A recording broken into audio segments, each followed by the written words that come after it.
وطن چھوڑنا ہے حسین کو. امام علی مقام نے کہا کہ ہجرت کی تھی نا حضور نے بھی وطن چھوڑا تھا.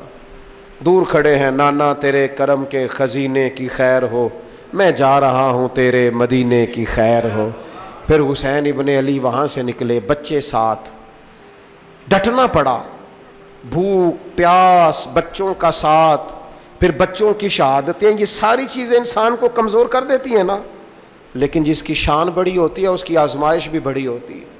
چھوٹی چھوٹی باتوں سے گھبرا جانے والی امت، ذرا ذرا سی بات پر پریشان ہو جانے والے لوگ، لڑکھڑاتے قدم، الجھے خیالات، بے چینیاں، بے قراریاں، بہتے آنسو اور ہر وقت مظلومیت کا اظہار کرتی قوم اگر اپنے قدموں پہ کھڑا ہونا چاہتی ہے، امت اگر پھر سے امت سازی چاہتی ہے، امت اگر کھڑے ہو کے اور اللہ کی عطا پر راضی رہ کر اپنی زندگی گزارنا چاہتی ہے، ایک ہی فارمولہ ہے، اس قوم کو امام حسین کی سیرت سے آگاہ کر دو. اس امت کو نبی پاک کے شانوں والے نواسے کی عظمتیں بتا دو. یہ جو لوگ سہمے سہمے ڈرے ڈرے سے، پریشان سے، کمزور سے، غریبی کی بات کرتے، دیہاتی ہونے کی بات کرتے، سہمی سہمی باتیں کرتے، انہیں کہو ڈرو نہ. وہ دیکھو پردیس میں حسین ابن علی تھوڑی دیر پہلے حضرت علی اکبر کی لاش مبارک اٹھا کے لائے ہیں اور لا کر کے خیمے میں رکھی ہے، لیکن انہیں پتا ہے کل بھی تو جانا ہے نا، انہیں پتا ہے نا کتنے کو سال جینا ہے، بالآخر جانا تو ہے نا. جس دھج سے کوئی مقتل میں گیا وہ شان سلامت رہتی ہے، اس جان کی کوئی بات نہیں، یہ جان تو آنی جانی ہے. موت بستر پہ بھی آ جایا کرتی ہے، لیکن جو میدانوں میں ڈٹ کے رہتے ہیں ان کو تاریخ ذرا زندہ رکھا کرتی ہے. کمزور زندگی نہ گزارو، ڈری ہوئی زندگی نہ گزارو، اور یہ کبھی نہ کہو ہائے حسین. ہم ہائے حسین والے نہیں، ہم واہ حسین والے ہیں. ہمارے بزرگوں نے ہمیں یہ سبق دیا ہے، ہم نے کہنا ہے واہ حسین. کیا کمال کر دی امام علی مقام نے، واہ حسین آپ کی عظمت پہ قربان. اتنے سارے دکھوں کے باوجود جب شانوں والے نانا کا شانوں والا پوتا، عظمتوں والی ماں کا عظمتوں والا بیٹا، جرت مند باپ کا بیٹا میدان میں نکلنے لگا ہے تو ڈرا ڈرا سہما سہما رو کے دلاسے دے کے آنسو پونچھ کے نہیں، بلکہ امام حسین نے ڈٹ کے کھڑے ہو کے وہ امامہ سر پہ باندھا جو محمد عربی نے عطا فرمایا تھا، وہ جبہ پہنا جو نانا نے دیا تھا، وہ تلوار پکڑی جو شیر خدا مولا علی پکڑتے تھے، اور حسین میتوں کے باوجود میدان میں آئے، فرمایا سامنے کھڑے ہو جاؤ تمہیں خطبہ دینا ہے، اس لیے کہ محمد عربی کا طریقہ ہے جمعے والے دن خطبہ دیا جاتا ہے. پورے وثوق سے اتمام حجت کیا. اور حسین ابن علی ایسے تو نہیں تھے کہ ڈرے بڑا تھے تو ان سے تلوار نہیں چلی، انہوں نے تلوار چلائی. جو ایک ایک دو دو کر کے آتے رہے وہ کٹتے رہے، وہ کٹتے رہے. پھر آواز ایک گونجی پیچھے سے، وہ اکیلے اکیلے کیوں جاتے ہو؟ تمہیں پتہ ہے علی کا بیٹا ہے. علی کا گھر تو وہ گھر ہے کہ جس گھر کا ہر ایک بچہ جسے دیکھو وہی شیر خدا. معلوم ہوتا ہے اکیلے اکیلے جاؤ گے تو تم چہرے کی روشنی نہیں دیکھ رہے، آنکھوں کی سرخی نہیں دیکھ رہے، مزاج کا ولولہ نہیں دیکھ رہے، طبیعت کا باغپن نہیں دیکھ رہے، اور جوانی میں شہادت کی لذت سے آشنا محمد کا نواسا نہیں دیکھ رہے. ذرا مل کے جاؤ. ہاں ہاں حسین ابن علی شہید ہوئے ہیں پر شان و شوکت کے ساتھ. ہاں ہاں حسین ابن علی دنیا سے تشریف لے گئے ہیں پر عزت وقار اور عظمت کے ساتھ. ہاں حسین ابن علی کا سر کٹا ہے، مخالف نے تو اپنی طرف سے نیزے کی نوک پہ چڑھایا تھا، پر حسین کا سر بول بول کے کہہ رہا تھا دیکھ لو میں کٹ بھی گیا ہوں پھر بھی سب سے اونچا ہوں، وہ دیکھو میں سب سے اونچا ہوں، سب سے اونچا ہوں میں. اے حسین ابن علی، نازش آل نبی تم پر سلام. اے حسین ابن علی تم پر سلام، نازش آل نبی تم پر سلام. کسی نے ایک بات کی تھی، اس نے حد کر دی. اس نے کہا مورخ تو کتنا کو لکھے گا، خطیب تو کتنا کو واعظ کرے گا، اور مصنف تو حسین ابن علی کی شان میں کہاں تک بات کرے گا. تو میرے امام کا باکپن، ان کی جرت، ان کی طاقت، ان کی ہمت، ان کا کمال، ان کا صبر، ان کی استقامت، ان کا حوصلہ، ان کی جواں مردی، ان کی ہمت کتنی کو بیان کرے گا، تو رہنے دے۔ اس نے کہا پھر کیوں رہنے دوں؟ کہنے لگے حسین ابن علی کی شان رفعت کوئی کیا جانے، یہ حسن جانے۔ حسین ابن علی کی شان رفعت کوئی کیا جانے، یہ حسن جانے، یہ علی جانے، یہ نبی جانے یا خدا جانے۔ ہماری طاقت نہیں ہے کہ ہم امام علی مقام کی عظمت کو بیان کر سکیں۔ بس چپ کر میرے علی، ایتھے جا نہیں ہو۔ امام کا تذکرہ بندے کو جوان کرتا ہے، باہمت کرتا ہے، جینے کا حوصلہ دیتا ہے، میدانوں میں کھڑا کرتا ہے۔ وہی ہے تیرے زمانے کا امام برحق جو تجھے حاضر و موجود سے بیزار کرے اور موت کی شکل میں دکھلا کے تجھے جلوہ یار، زندگی تیرے لیے اور بھی دشوار کرے۔ اور پلٹنا، جھپٹنا، جھپٹ کر پلٹنا، یہ لہو گرم رکھنے کا ہے ایک بہانہ۔ لہٰذا طاقتور بنو، باہمت بنو، کربلا کے واقعے سے طاقت حاصل کرو۔ پھر کہتا ہوں ہم ہائے حسین والے نہیں، ہم تو واہ حسین والے ہیں۔ ہمارا کہنا ہے کہ واہ حسین، اے حسین ابن علی تم پر سلام، نازش آل نبی تم پر سلام۔ ہم کہہ رہے واہ حسین، واہ حسین، واہ حسین، واہ حسین، یا حسین، واہ حسین، یا حسین، واہ حسین، واہ حسین، یا حسین، واہ حسین۔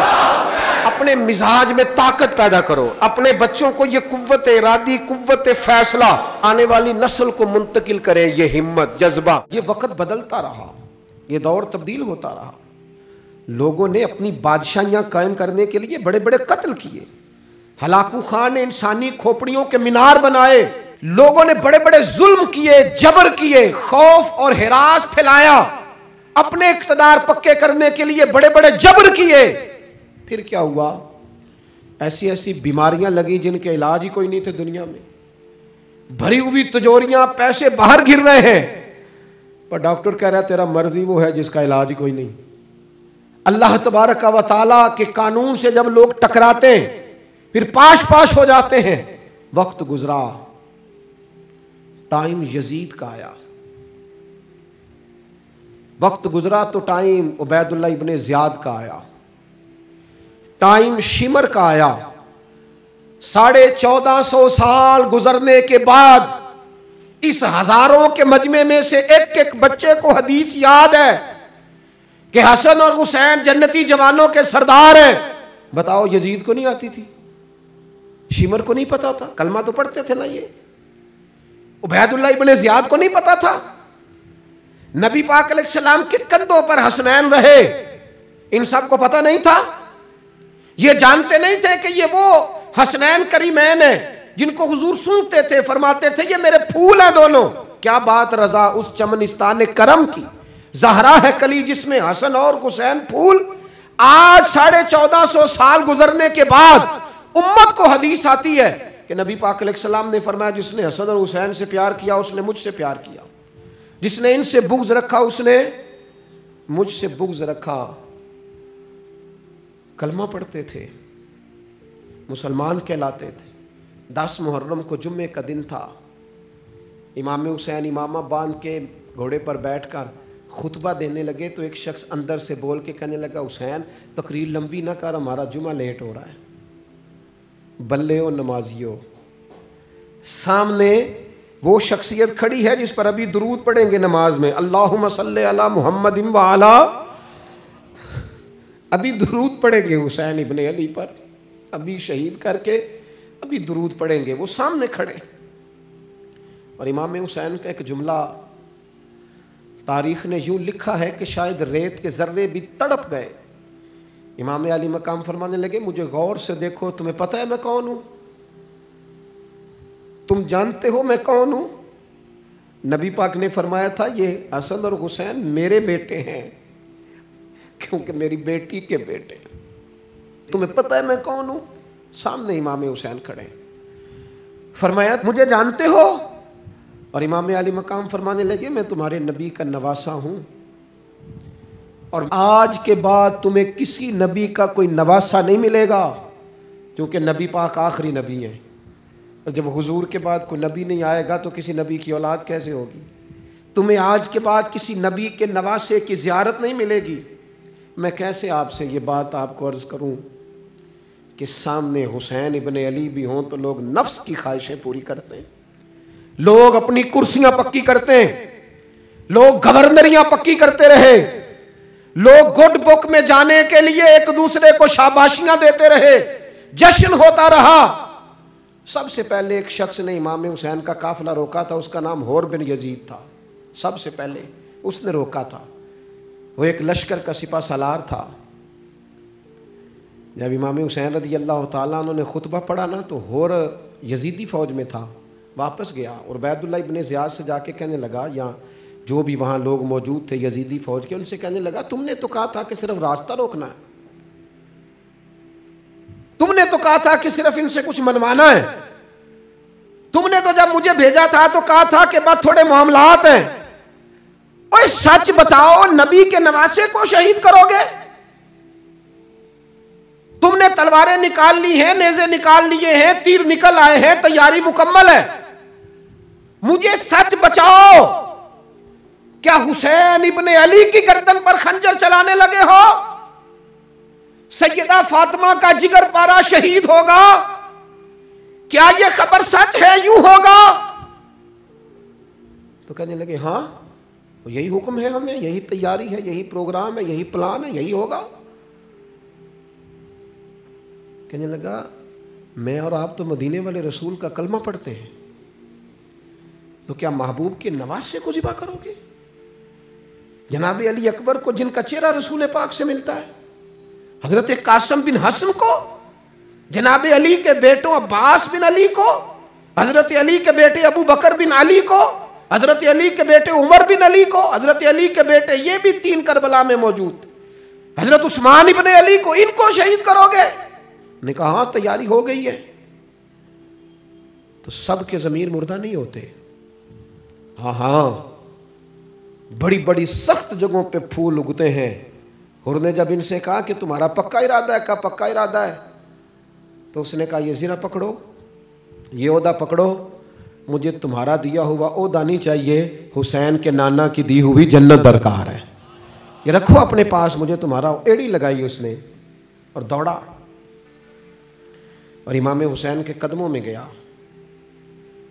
کہنے لگا حضور میں مجرم ہوں،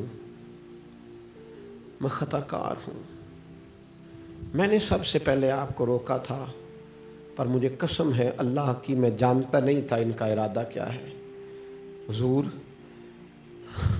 بھول گیا،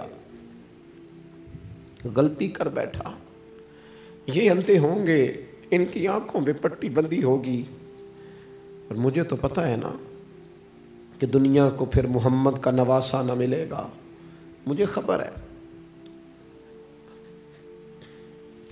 اگر معافی مانگوں تو معاف کر دو گے، پہلا مجرم ہوں، میں نے روکا ہے، اگر آ جاؤں تو قبول کر لو گے؟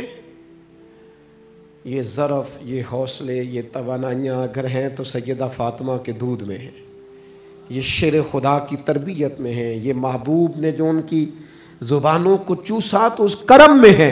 حضرت امام حسین نے اٹھ کے سینہ یوں چوڑا کیا، ہاتھ پھیلائے، فرمایا آجا، لگ جانا میرے سینے کے ساتھ، تو آ جانا، تو نے دیر کی، ہم تو پہلے سے منتظر تھے، تو آ جا، تیری ساری معاف ہیں۔ حور کے مقدر جاگے، امام علی مقام کے لشکر میں شامل ہوا۔ بعض نے لکھا ہے جو لوگ ابتدا میں شہید ہوئے امام حسین کی طرف سے، ان میں حور شامل۔